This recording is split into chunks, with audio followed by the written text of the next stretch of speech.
The Trinity of Life by William Billington, cotton operative, skeptic, and poet.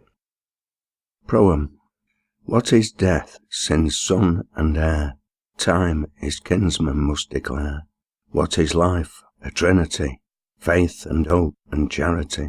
Wanting these, life nothing were, but death, doubt, selfhood, and despair. Love to life its lustre gives, hope makes death's dark visage shine. The fire of both in faith's heart lives, and makes a mission thrice divine. Ring out, my humble harp, exalt faith, hope, and charity, who o'er the gloomy gulf of death have built a bridge for me. As deepest draughts of sorrow prove the source of sweetest song, so darkest shades of doubt may serve to make our faith more strong. In early youth ambition bade me range the realm of mind, with reason for my guide I left religion far behind. The lovely land of liberty, through which our journey lay, inspired a wish to war with all that stood in freedom's way. We foiled full many fallacies, and routed mighty wrongs. To cant and custom gave the lie, as deep as to the lungs, blew up the forts of ignorance, until at length we came to controversy's citadel, our birthright there to claim. That province of opinion, which concord ought to rule, was governed by old anarchy, a heterogeneous fool. Its atmosphere a murky haze, through which all objects seemed not what they were, but what men wished, with crude chimeras teemed. To free the lordly intellect from superstition's sway, my soul like some proud battle steed stood panting for the fray. Dark clouds of persecution broke in thunder o'er my head, and hate's infernal lightnings flashed a fierce and fiery red. At creeds and codes, at priests and kings, my keenest curses I hurled. With my unerring guide I swore to face the frowning world. Then softly said self-interest, take silence for thy friend. But honesty exclaimed, speak out, and conscience will commend. Foreboding prudence cried, go back, brook not the fatal frown of bigotry, but valour led, till envy hissed me down. Then slander came with serpent slime, and smeared me o'er and o'er, and cowardice came forth to kick my face while on the floor. And insolence applauded him, till honour shouted shame, but shame refused to show her face, or answer to her name. Then party zeal and enmity out-thundered victory, but from the dust my soul was raised by mild humility. While foul defeat were charging chance with his untimely birth, mild mercy's heavenly countenance outshone the eyes of mirth. While cruelty was cursing luck, and wrong upbraiding right, tired strife with peace a bargain struck, made malice roar for spite.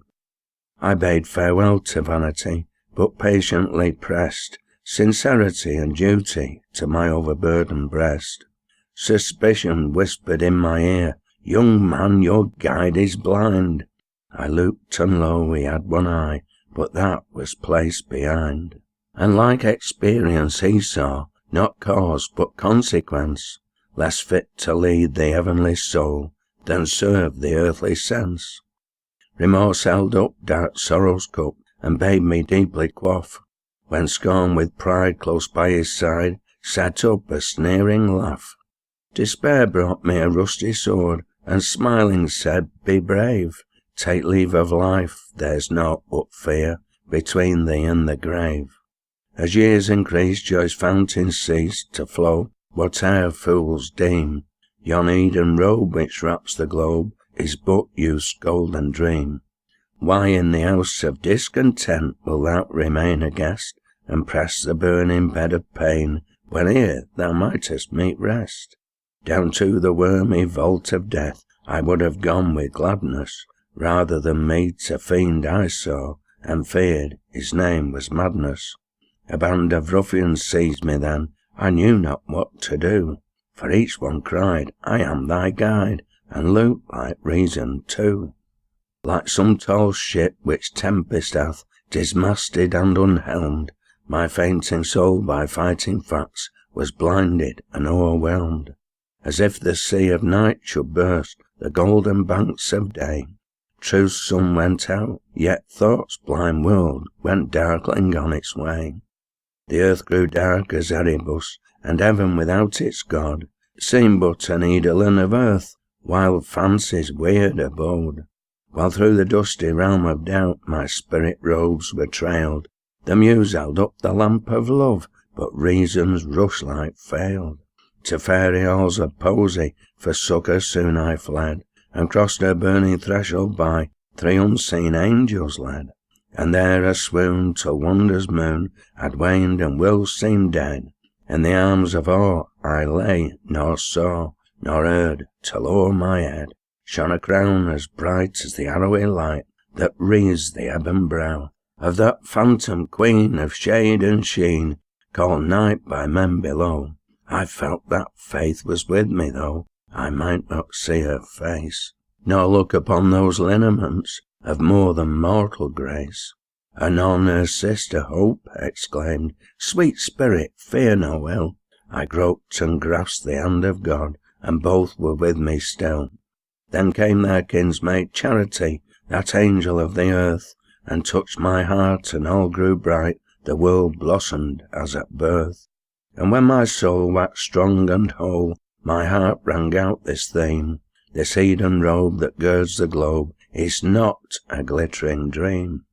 Faith said, we 3 have rescued thee from that ferocious band of phantoms bold and thoughts death cold that revel in doubt's dark land, and placed thee here in beauty's sphere where love and light preside, to prosper long in the land of song and make the muse thy bride.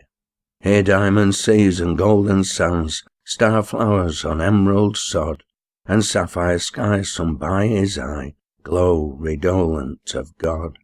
Let earthly wisdom worship at religion's heavenly shrine, let men see darkness in their souls, and God's light there shall shine.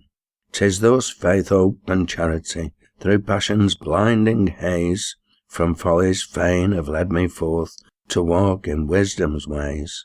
Then let my lays be loud in praise of life's best Trinity, for pointing out the light-paved path of paradise to me.